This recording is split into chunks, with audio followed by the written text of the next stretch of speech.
Want to bring in Carter Evans. He joins us now from Sarasota. Carter, can you give us a sense of what wow, is that a live shot? I see you right now. Carter, tell us what you're experiencing right now. Well, we're in Sarasota. Want to bring in Carter Evans. He joins us now from Sarasota. Carter, can you give us a sense of what you're is that a live shot? I see you right now. Carter, tell us what you're experiencing right now.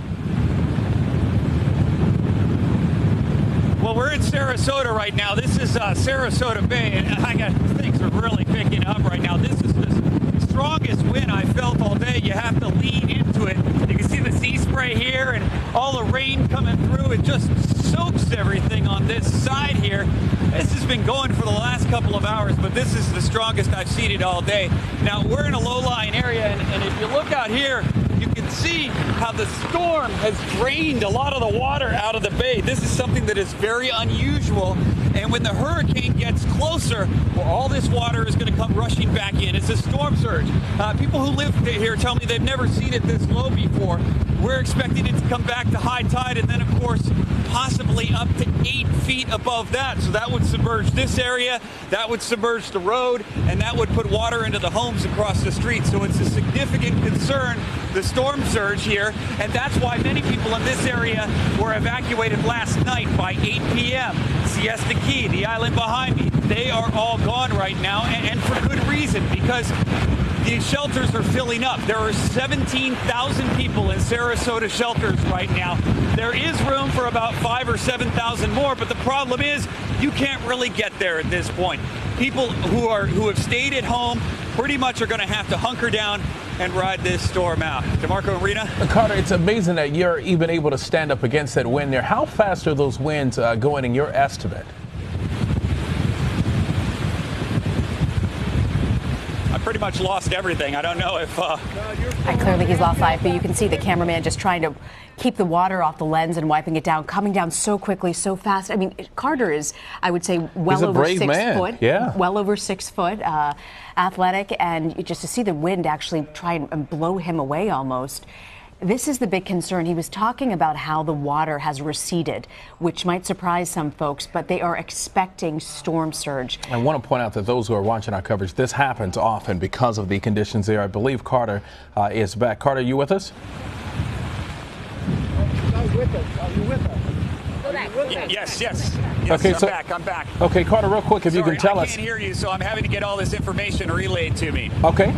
If you could tell us just how fast are those winds blowing where you are right now? How fast is the wind? Well, the wind feels, we've been told that the wind is gusting up to 52 miles per hour right now. I can still stand up in it. You have to lean into it a little bit, but of course that means we haven't even experienced the hurricane force winds, which are 75 miles per hour.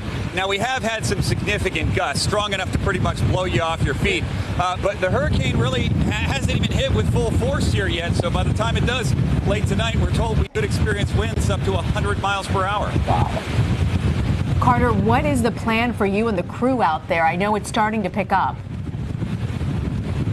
How's the crew? What's going on with the crew? Well, let's take a look at you guys. Let's pan over here. This is our audio guy right here, producer, and you take a look at our cars. You see we've got them all pointed out towards the road. We're keeping a close eye on the water level here. If it were to come up, it's still got a couple more feet to come up, but if it were to come up at this level, we're ready to evacuate at a moment's notice, but it looks like we've still got some time. Carter, officials have said that the storm surge could come quickly and it kills. Are you concerned about that from where you're standing? Concerned about how quickly the water's coming out.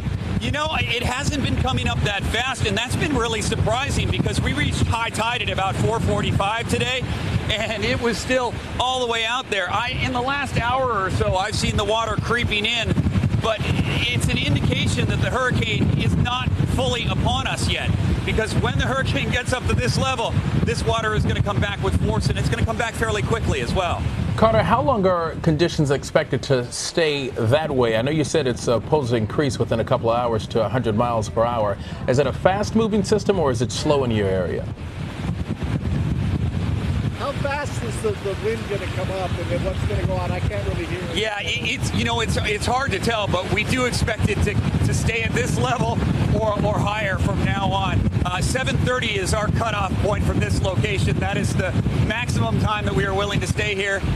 We've timed it out to figure that this hurricane is going to hit with very strong winds at around 8 p.m. tonight, and we don't want to be outside at that time. All right, great reporting. We want you to get to some shelter, and thanks to your crew. I think we've all worked with the crew out there, good people there, just for relaying this information. Thank you. Thank you, guys. He says 7:30 is a curfew. I would say 7:08. It's 7:06 right now. Yeah, because it looks pretty bad over here. It looks so bad. I got chills watching that report.